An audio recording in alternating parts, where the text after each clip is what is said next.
All right, so there are a handful of moments that have changed the course of popular music. Elvis, 1956. The Beatles on Ed Sullivan. The Starland Vocal Band with the release of Afternoon Delight. What? You're not a fan? Anyway, another landmark moment can be traced back to 1979. 3 kids from New Jersey set off an explosion that truly changed pop music. Now what you hear is not a test, I'm rapping to the beat. You know, I could still get the party started. Rapper's Delight by the Sugarhill Gang, aka Big Hank, Wonder Mike, and Master G, was hip-hop's first hit record, but its significance goes far beyond sales. Rapper's Delight inspired countless artists. They know that song, kids and grown-ups. Hip hop, the hippie, they know it. It was a landmark song. It opened the door for everything else that happened after. And more than 3 decades of cultural history. Unfortunately, that's where the feel-good story ends. For more than 20 years, Wonder Mike and Master G have been at war with their former label over profits and publishing. Now, through the 50s and 60s, it wasn't uncommon for artists to lose the rights to their music, but Sugarhill Records took it to the next level. The Robinson family, who discovered and signed the group, started another Sugarhill Gang after the original broke up. Imagine how it feels not just to lose your legacy and your cash, but your identity. Well, Mike and Master G are speaking out about it in a new documentary called I Want My Name Back. It does tell the story of how they lost it all and their fight to get it back. I woke up one morning and was broke. I realized I woke up one morning and didn't have a dime to my name. How cool is this? Please welcome Wonder Mike and Master G. Keep on going.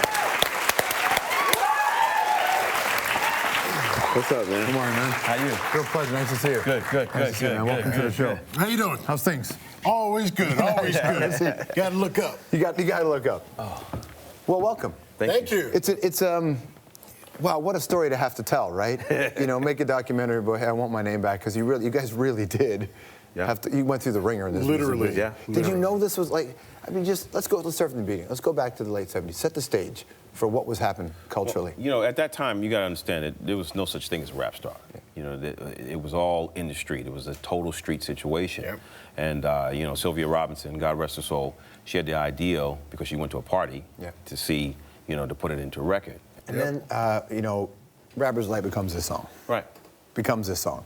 When you're laying it down, does an artist know what they're making? Never. Never? You never know when history is being made when you're doing it. Yeah. You know, we It took one time to do it. Yeah? Yeah, they put the 3 of us in the studio, and they pressed record, and we just kept going. And we were so naive, we just kept on rapping. That's why the song is so long. Right. So people really don't think, they think we did that. Yeah, we didn't know to stop. Yeah. We just kept going. Throwdowns. Yeah. You were just making it up. I mean, that long. This film and this story, this idea that essentially you guys are, you know, make history with this song, and then it's taken from you.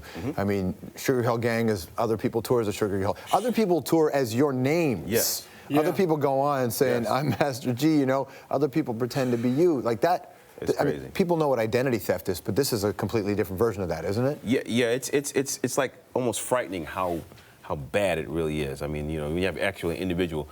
I came to the record company with the name Master G. I mean, I was doing Master G at parties with a group called Phase 2, which was better than. And he was in a group called Sound on Sound. I was in a group called Phase 2. But anyway, this guy actually literally was so, I guess, envious or whatever the case may be, that when I stepped away from the music scene, he took over and was trying to, like, you know, erase my, you know, my legacy. And it's frightening when you think, you know, you could say I'm Master J or I'm Master Q or whatever, but you can't be. I mean, he could never be me. You know, there's only one me. For sure. Absolutely. When did you know you were being exploited? Early on. Yeah? Yeah, or in the very beginning. I mean, we always knew something was wrong. We kind of always knew something wrong, because what would happen is somebody would, from the outside, would come and say, you know, well, you know, how is the management the same as the record company? Yeah, you the know? conflict of interest. Right. So we'd go and we'd ask a question. Well, is the management, you know, the same as? And then we get all of this conversation, and it was a lot of flack, and you know, we get blown off. But and like I said, we always knew something was wrong, but we just couldn't put a finger on it. What do you think about the rumors of the mob? I mean, that, you know. Oh, we knew that was real. The money. Oh, that was real. Yeah? Oh, yeah. We used to see people come up, man. The Cadillac would pull up in the parking lot, and, you know, the guys would get out with the suits and walk in, you know, and there was a reception area. Normally, everybody stopped. Yeah. You know, these cats would walk in and walk past the reception area and walk in the office, and they'd close the door, and they'd walk out, Well, so, you know, so it was real. So then years later, you guys are out of this game, right? I mean, were you, I stepped away. Yeah, were you so We both disgusted? stepped away. Yeah, Were you disgusted about what happened? Yeah, Is that, yeah? yeah. I just walked. Well, I walked away like first, and just because I was, like I said, we could never put our finger on it. So I just, you know, I went off and went into my business for myself, and you know, started living life. And then Mike stayed for a little while, and then he left, and then we just, you know, totally just didn't want to be a part of it at all. We've had a lot of guys on the show talk about Sugarhill Gang, what the song meant to them. Can we see some of that? Oh, really? It was a landmark song for people who didn't know hip hop and didn't know the unique voice of a culture that's kind of relegated to the metro housing and America's poor neighborhoods and so on. And never be nothing like you. The guy was asking us today about hip hop, from the early hip hop, not what you're hearing now. This stuff won't be around at all. Well, they did be around forever. Oh my God. K-On and EPMD. Yeah. Talking about it. Yeah. Do you feel like you got the respect you deserve, though? Actually, I'm gonna let you yes. answer that one too. No, for you. At first, being from Jersey, we didn't get the respect from the New York rappers. And then when the song blew up, we ended up kicking the door open for everyone else in hip hop to get their deals and all their money, because now we made it acceptable.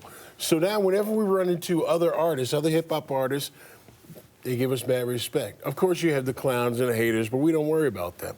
So we just, it's all love, Who are the love. clowns and haters? Who clowned and hate on that song?